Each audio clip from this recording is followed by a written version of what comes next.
সকালবেলা থেকে রাত্রিবেলায় সূরা জিন পড়লে নাকি জিন হাজির হয়, সূরা জিন পড়লে জিন হাজির করা কি সম্ভব? আসলে সূরা জিন পড়লে জিন হাজির হবে এই কথাটা অমূলক, এটা কোনো হাদিসেও নেই, কোরআনেও নেই। আর কোরআন বলে তো জিনেরা, খারাপ জিনেরা পালিয়ে যায়, আর ভালো জিনেরা তো আসবে না মানুষের কাছে এইভাবে তারা কোনো কিছু করার জন্য। কারণ আসলে জিনরা আলাদা জাতি, মানুষ আলাদা জাতি। যদিও জিন মানুষের মধ্যে মিল আছে অনেক দিক থেকে, এখানে দুষ্ট জিনেরা মানুষের সাথে সম্পর্ক গড়ে বিভিন্ন, কিন্তু এটা আসলে এটা ঠিক না, এটা ঠিক না। ইয়া মাশারাল জিন্নি ক্বাদ ইসতাকসারতুম মিনাল ইনসি ওয়াল আনাম, যেটা আল্লাহ বলেছেন, হে জিন জাতি, তোমরা বহু মানুষকে গোমরাহ করেছো, মানুষের সাথে বহু সম্পর্ক রচনা করেছো।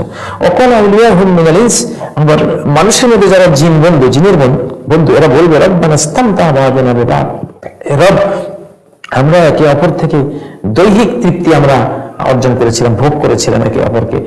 জিন পরি যারা এদের সাথে মানুষ পুরুষের সম্পর্ক করে, আবার মানুষ নারী যারা এদের সাথে জিন পুরুষের সম্পর্ক করে, এরা আবার একে অপরকে যদি সম্মতি দেয় এবং রাজি খুশিও করে, তাহলে তো জিনে হলো এবং ভয়ঙ্কর পাপাচার হলো।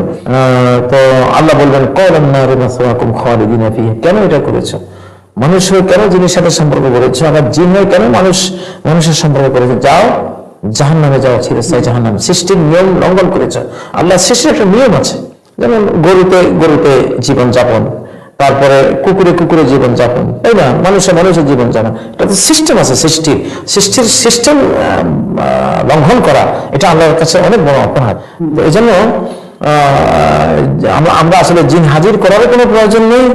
আর সূরা জিন পড়লে জিন হাজির হবে, এটা একেবারে অমূলক কথা। এগুলো আমাদের প্রয়োজন নাই, আর আসলে এগুলো অসত্য কথা।